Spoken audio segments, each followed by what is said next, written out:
آپ کے قلوب کو منور فرمائے۔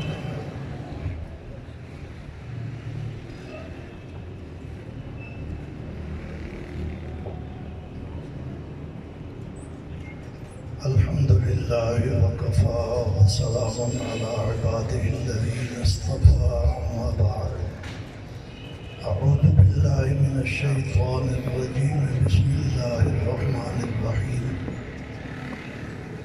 الف لام میم ذالک الکتاب لا ریب فیہ ھدی للمتقین صدق اللہ وصدق رسولہ النبی الکریم اللهم صل على سيدنا ومولانا محمد وعلى آله وصحبه وبارك وسلم۔ آپ بھی درود پاک ساتھ ساتھ پڑھ لیں۔ اللهم صل على سيدنا ومولانا محمد وعلى آله وصحبه وبارك وسلم۔ اللهم صل على سيدنا ومولانا محمد وعلى آله وصحبه وبارك وسلم۔ جامعہ احیاء العلوم عیدگاہ کا سالانہ پروگرام شروع ہے۔ جتنے بھی دینی مدارس دنیا میں قائم ہیں یہ علم وحی کے مرکز ہیں۔ علم وحی وہ علم ہے جو اللہ نے اپنے نبیوں پہ اتارا۔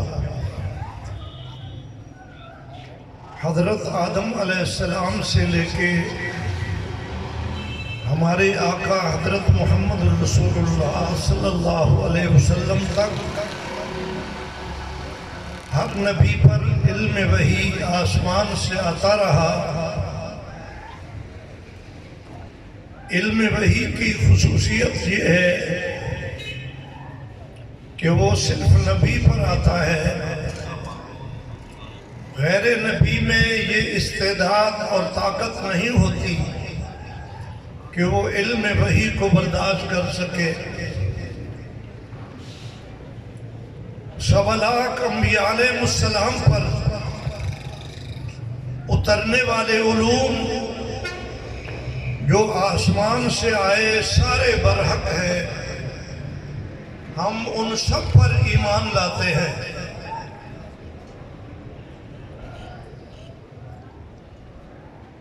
سابقہ انبیاء علیہ السلام پر اترنے والے علوم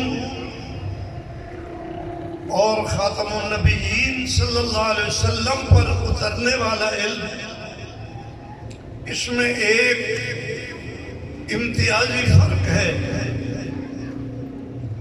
جتنے بھی سابقہ انبیاء پہ علوم آسمان سے اترے وہ آج محفوظ نہیں ہے۔ ہمارے آقا پہ جو آسمان سے علم وحی اترا آج الف سے لے کر یا تک مکمل محفوظ ہے۔ کہو الحمدللہ۔ سابقہ علوم محفوظ کرنے کی ذمہ داری اللہ نے نہیں دی تھی، اور انبیاء کی امتیں اپنی ذمہ داری نبھا نہیں سکی۔ علوم ختم ہو گئے یا انہوں نے اپنی خواہشات کے مطابق رد و بدل کر دیا، لیکن ہمارے آقا پہ اترنے والا علم وحی آج اس لیے محفوظ ہے کہ اس کی حفاظت کی ذمہ داری اللہ نے خود لی ہے، اور اس امت نے اس کی حفاظت میں کوتاہی نہیں کی، غفلت نہیں کی، بلکہ پوری محنت کے ساتھ، پوری ہمت کے ساتھ اس علم کو محفوظ کرتے ہوئے آگے بڑھ رہے ہیں۔ اصل تو اللہ کریم نے خود اپنی ذمہ داری اپنے ذمے لیا کہ آسمان سے آنے والے علم کو میں محفوظ رکھوں گا۔ قرآن نے ہمیں بتایا ہے اِنَّا نَحْنُ نَزَّلْنَا الذِّكْرَ وَإِنَّا لَهُ لَحَافِظُونَ۔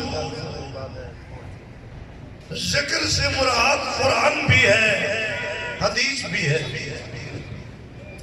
علامہ خالد محمود رحمۃ اللہ علیہ نے اپنی کتاب میں اس کی صراحت کی ہے کہ اس ذکر سے مراد قرآن اور حدیث دونوں ہیں، اس لیے کہ قرآن بھی آسمان سے آیا ہے، حدیث بھی آسمان سے آئی ہے۔ فرق یہ ہے کہ قرآن کے الفاظ بھی آسمان سے آئے، معنی بھی آسمان سے آیا۔ حدیث کے الفاظ آسمان سے نہیں آئے، وہ محبوب خدا کے الفاظ اپنے ہیں، لیکن جو کچھ اس میں مفہوم اور معنی ہے وہ آسمان سے آیا ہے۔ اور یہ بھی ہمیں قرآن نے بتایا ہے وَمَا يَنطِقُ عَنِ الْهَوَىٰ إِنْ هُوَ إِلَّا وَحْيٌ يُوحَىٰ۔ اللہ فرماتے ہیں میرا مصطفیٰ اس وقت تک نہیں بولتا جب تک میں نہ بلاؤں۔ اللہ بلاتا ہے تو مصطفیٰ بولتا ہے۔ اس لیے مسئلہ پوچھنے والا جب کوئی مسئلہ پوچھتا تو صحابہ سکتے میں آ جاتے تھے اور انتظار کرنے لگ جاتے تھے کہ آقا پہ وحی اترے گی۔ تھوڑی دیر کے بعد وحی کی کیفیت شروع ہو جاتی، حضور سے وحی کی کیفیت ختم ہوتی اور فرماتے کہ سوال کرنے والا کہاں ہے؟ وہ پیش ہوتا، آپ مسئلہ بتا دیتا۔ اس لیے حدیث کے تمام مضامین آسمان سے آئے ہیں اور اللہ نے آسمانی علوم کی حفاظت اپنے ذمہ لی ہے، لیکن یہ اس کا کرم ہے کہ اس نے یہ حفاظت اپنے محبوب کی امت کے ذمہ لگا دی۔ یہ امت مسلسل 1450 سال سے علم وحی کی حفاظت کرتی ہوئی آگے بڑھ رہی ہے اور انشاءاللہ قیامت تک اسی مستعدی کے ساتھ علم وحی کی حفاظت کرتی رہے۔ اس کا امکان نہیں ہے کہ اس امت سے علم وحی گم ہو جائے یا رد و بدل ہو جائے، اس لیے کہ یہ امت تو اللہ کا کام کر رہی ہے، اصل تو یہ اللہ کا کام ہے۔ جب کوئی کسی اپنے نوکر کو بازار میں کسی کام کے لیے بھیجتا ہے تو اس کا رابطہ رہتا ہے، کہیں اس کو مشکل پیش آ جائے تو اپنے آقا سے رابطہ کرتا ہے، آقا کی مدد فوراً پہنچ جاتی ہے۔ آپ کیا سمجھتے ہیں کہ یہ 1400 سال سے یہ چلنے والا قافلہ اکیلا چل رہا ہے؟ اللہ کی قسم ایسا نہیں ہے، یہ قافلہ اکیلا نہیں چل رہا، ان کے اوپر اللہ کا ہاتھ ہے۔ سب سے پہلے اس علم وحی کو جس جماعت نے محفوظ کیا اس کا نام ہے اصحاب رسول۔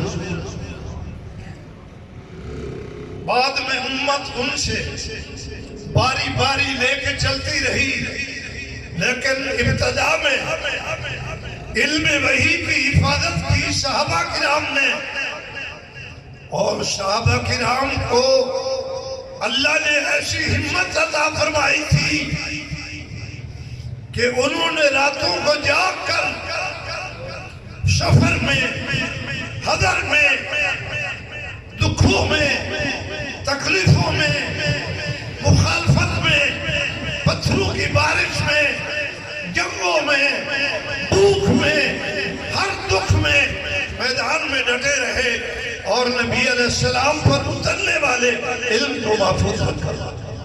کہو الحمدللہ۔ صحابہ ہمارے سب سے بڑے محسن ہیں۔ آج ہم پوری دنیا کو سر اونچا کر کے چیلنج کرتے ہیں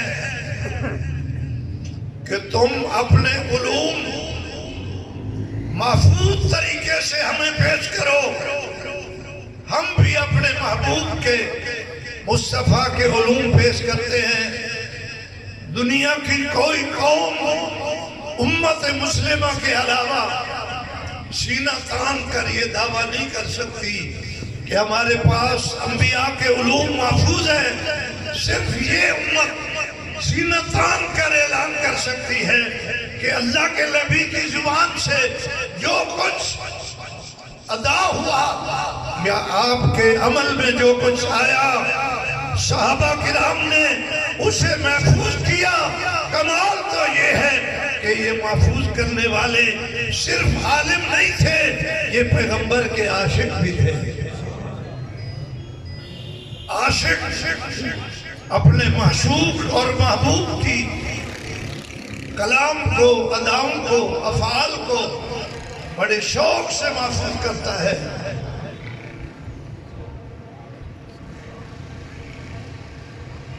بخاری شریف میں ایک صحابی کا ذکر ہے،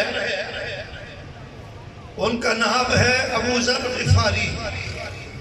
سارے کہو رضی اللہ تعالی عنہ۔ آپ رضی اللہ تعالی عنہ بڑا ڈلا کہہ رہے ہیں۔ یہ جماعت تو ایسی ہے جس کو اللہ نے آج سے پہلے قرآن میں رضی اللہ عنہ کہہ دیا ہے، ہم تو اس بات کو نقل کرتے ہیں۔ لقد رضی اللہ عن المؤمنین۔ یہ مومنین کون ہیں؟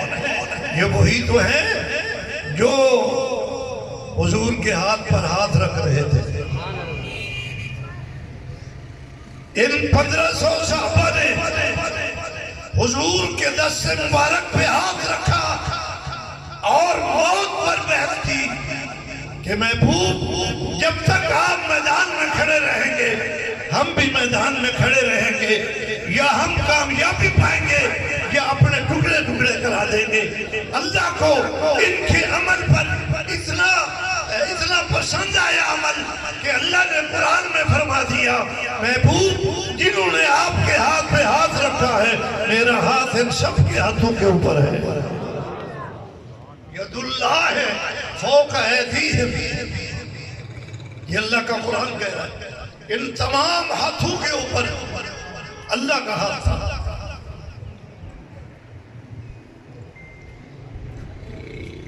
میں اس قسمت صحابی پہ قربان جاؤں جو اس بیعت کرنے میں شامل نہیں تھا۔ نام یاد ہے آپ کو؟ ان 1500 میں سے ایک شخص مکہ کیا ہوا تھا سفارت کے لیے، اس بیعت میں شامل نہیں تھا۔ حضور پاک صلی اللہ علیہ وسلم نے اپنا دائیں ہاتھ لہرایا۔ یہ کون تھا جو کیا ہوا تھا مکہ؟ بولو۔ حضرت عثمان۔ عثمان کا نام لیتے ہیں نا تو منہ میٹھا ہو جاتا ہے، اس لیے کہ یہ نبی کا دوہرا داماد ہے۔ یہ وہ خوش قسمت صحابی ہے جس کے بارے میں اللہ کے نبی نے فرمایا میری اگر 40 بیٹیاں بھی ہوتی تو یکے بعد ذکر عثمان کے نکاح میں دے دیتا۔ کتنا اعتماد ہے اس پر۔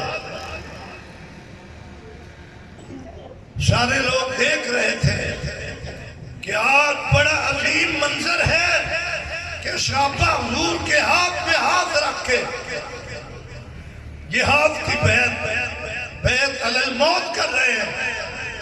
کاش عثمان بھی ہوتا، آج بیعت کرتا۔ اللہ نے تمام کے اس اشکال کو دور کر دیا، اپنا دائیں ہاتھ لہرایا اپنے بائیں ہاتھ پہ رکھا، فرمایا یہ عثمان کا ہاتھ ہے۔ عثمان تیرے صدقے جاؤں، قربان جاؤں، یہ مصطفیٰ کا ہاتھ تو وہ ہے جو 7 آسمانوں کو عبور کر کے عرش معلیٰ تک چلا گیا۔ یہ ہاتھ تو وہ ہے جس کی ایک انگلی سے چاند کے 2 ٹکڑے ہو جاتے ہیں۔ فرمائیے عثمان کا ہاتھ ہے، یہ عثمان محمد کے ہاتھ پہ بیعت کر رہا ہے۔ اس کے بعد اللہ نے فرمایا کہ میں ان ایمان والوں سے راضی ہو گیا ہوں اور ان تمام ہاتھوں پر میرا ہاتھ ہے۔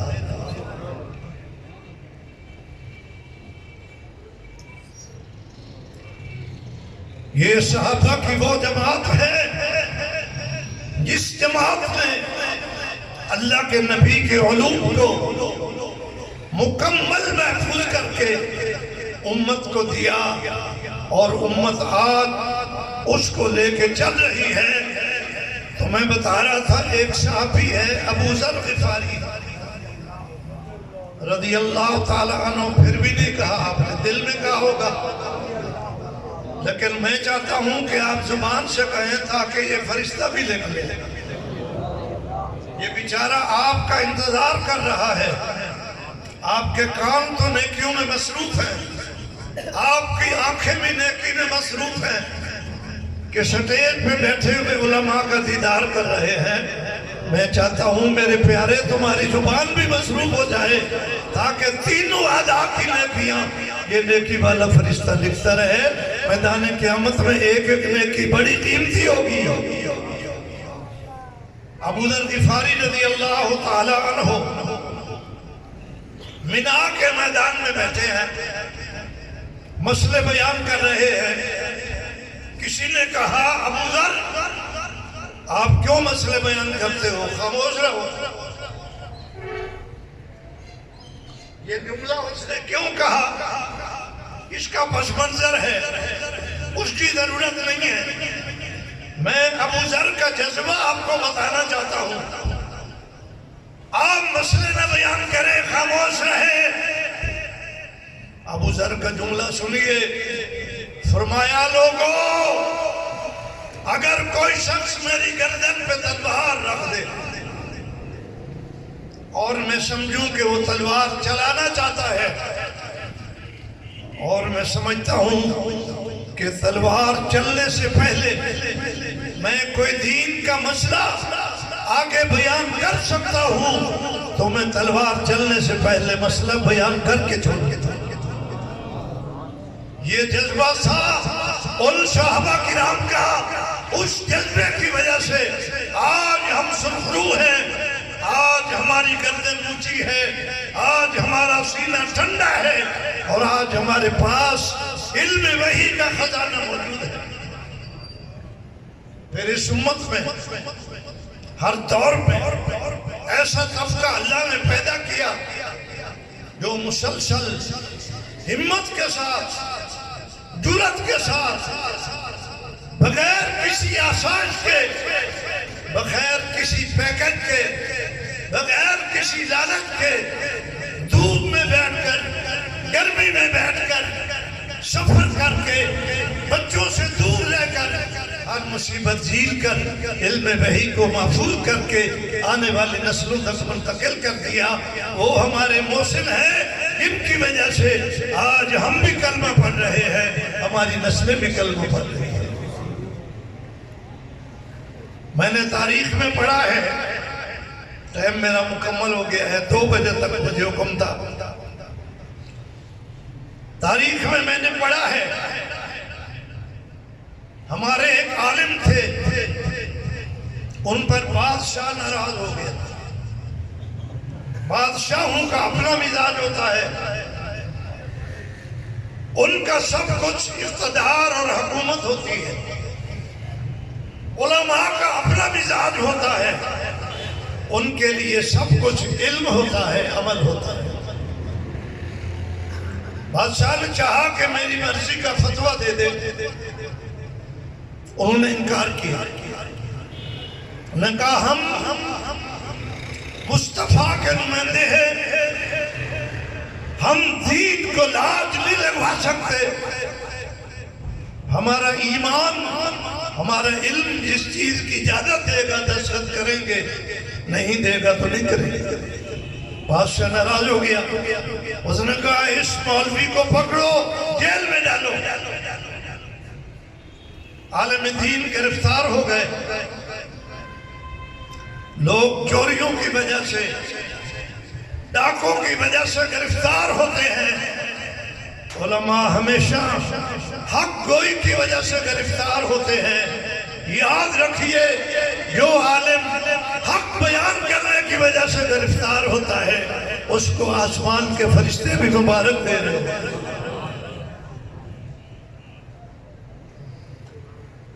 اس وقت کے رواج کے مطابق اس عالم کو کنویں میں بند کر دیا گیا۔ آج کل تو جیلوں میں بڑی سہولتیں ہیں، پنکھے بھی ہیں، کھانا بھی وقت پر ہے، گرمی سردی کا انتظام بھی ہے، لیکن وہ ظالم حکمران جیلیں اذیتناک بنا رکھی تھی، کنویں میں ویران کنویں میں ڈال دیا۔ پھر پوچھا کہ مولانا صاحب بتاؤ، کوئی آپ کی خواہش ہو تو ہم پوری کریں گے۔ ان کا خیال تھا مولوی گھبرا گیا ہوگا، یہ کہے گا مجھے کنویں سے نکالو، میرے لیے سائے کا انتظام کرو، میرے لیے روٹی پانی کا انتظام کرو۔ لیکن میں قربان جاؤں اس عالم کی جوتیوں پر، اس نے علم سے کوئی مطالبہ نہیں کیا۔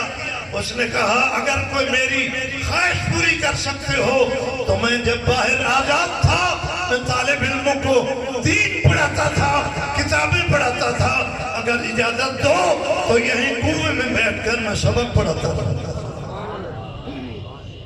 یاد رہا تو سبق پڑھانا یاد رہا۔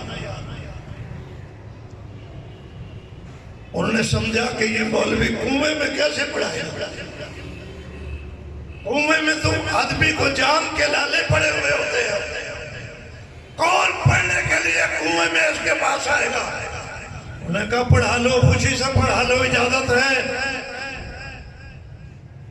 پیغام بھیج دیا۔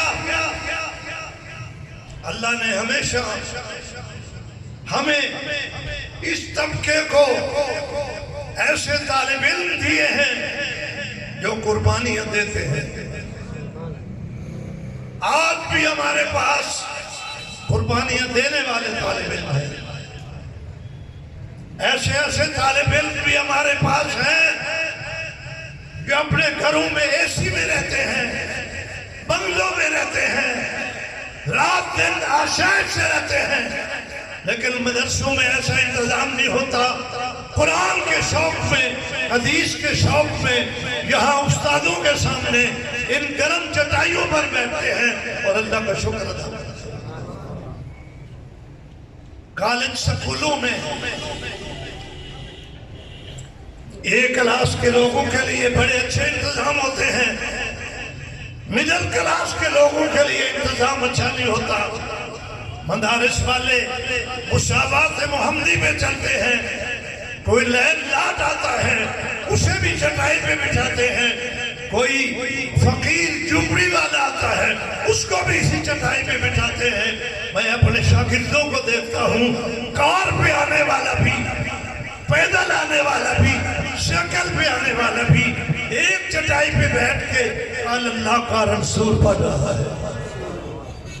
جب جھوپڑی والا بیمار ہوتا ہے اس کی بیمار پرسی کے لیے بنگلے والا چائے لے کے کھڑا ہوتا ہے کہ آپ بھی تو میرے بھائی ہیں۔